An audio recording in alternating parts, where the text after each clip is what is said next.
তো আমার ভারতীয় বন্ধুদের কাছে একটা কথা, দেখো হাজার যাই হোক পাকিস্তান কিন্তু আমাদের প্রতিবেশী দেশ। তো যাই হোক আমি পাকিস্তানের হয়ে একটা কথা বলতে চাই, এটা ভারতীয়রা মানো আর না মানো, পাকিস্তানের হয়ে ওটা আমি আজকে বলবো যে পাকিস্তানের এখন যা অবস্থা, পাকিস্তানিরা সবাই খুব কাঁদছে। তো আমি পাকিস্তানিদের হয়ে উদ্দেশ্যে বলতে চাই যে তোমরা কাঁদছো, চোখের জলটা ধরে রাখো, খেতে পারবে, তোমার তখন জল নেই।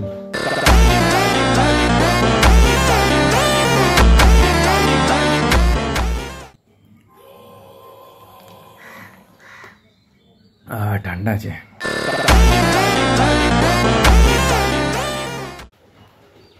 টিপসটা কিন্তু কাজে লাগবে, ভেবে দেখো। তোমরা যে বলো দিবস রজনী, ভালোবাসা ভালোবাসা সখী ভালো